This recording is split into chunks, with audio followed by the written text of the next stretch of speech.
In 2015, a single algorithm won 17 of 29 published Kaggle competitions. It was written by one PhD student. And the trick wasn't a better tree.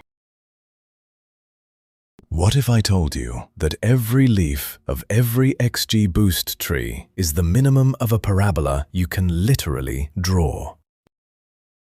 And that the algorithm's entire job is to find a cut where two clouds of gradients disagree the most?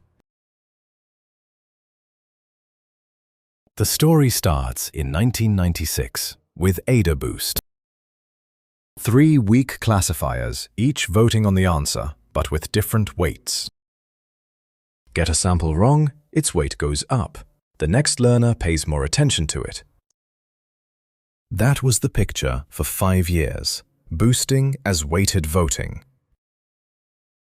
Then, in 2001, Jerome Friedman did something strange. He looked at boosting and said, "This isn't voting. This is gradient descent." Not gradient descent on weights, gradient descent in a space of functions. Each step, each new tree moves the model through that space. This is the spine of everything that follows. Sit with it. Fast forward to 2014. A PhD student at the University of Washington, Tianqi Chen, took Friedman's idea and engineered it. 3 changes: second-order curvature, explicit regularization, and brutal engineering. The result was XGBoost, and in 2015, it won everything. But to feel why XGBoost works, we have to live in Friedman's idea for a while. We have to learn what function space looks like. Imagine a plane. The horizontal axis is the function sine of x. The vertical axis is sine of 2x. A single point on this plane, at coordinates a and b, represents one specific curve.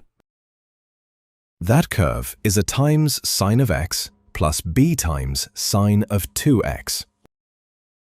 Move the point, the curve changes shape.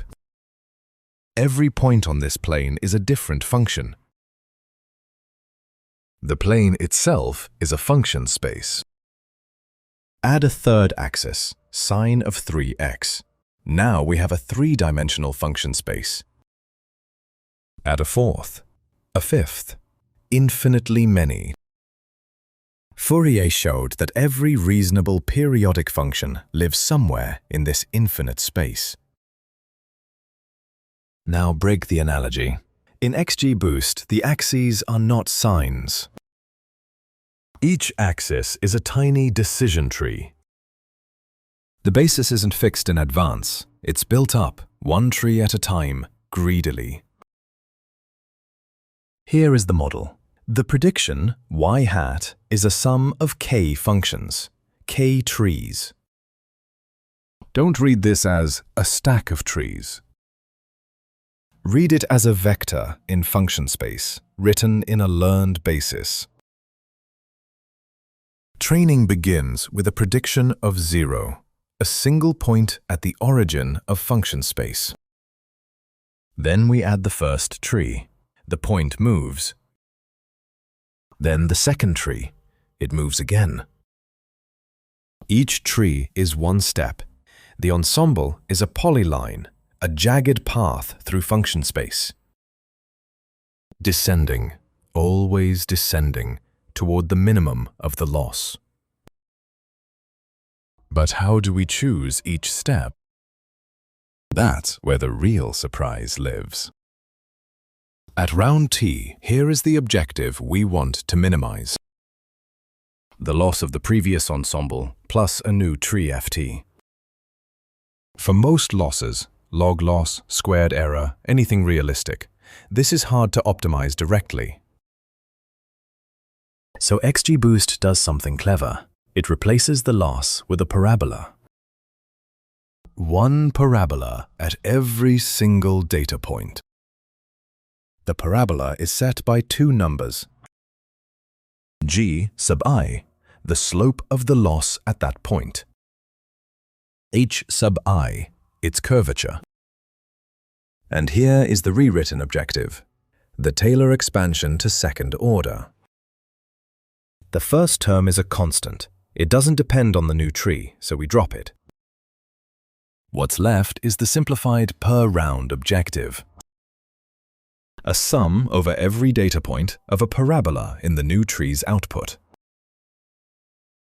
Now picture this for the whole data set. Every data point gets its own parabola, each one tangent to the true loss at that point's current prediction. Now we add the tree. Every data point falls into a leaf. Inside one leaf, all the points share a single output value, W sub j. And here is the magic. The sum of parabolas is itself a parabola. A bigger, deeper bowl made of all the local curvatures stacked together. Written out per leaf, the objective looks like this. Sum the gradients in the leaf, call it big G.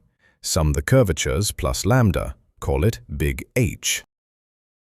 Now the leaf's contribution is a parabola in W sub j alone. And a parabola has a closed form minimum.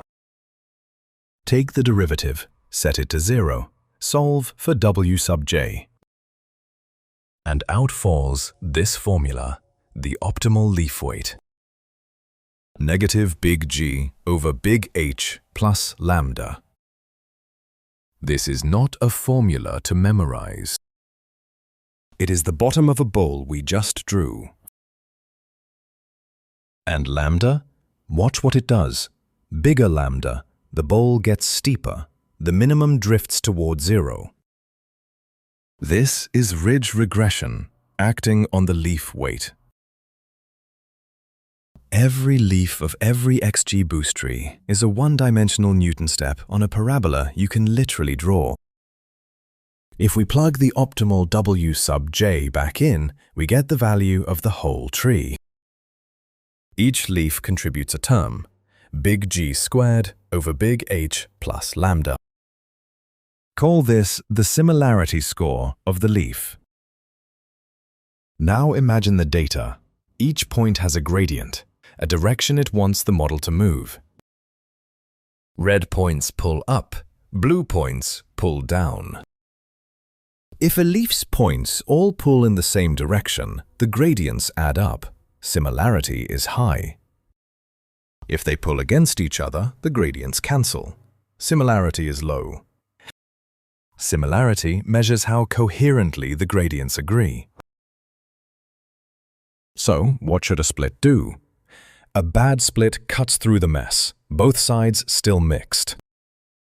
Both similarity scores stay small. Nothing was gained. A good split separates the colors, reds on one side, blues on the other. Both new similarity scores are large. The gradients in each side now agree.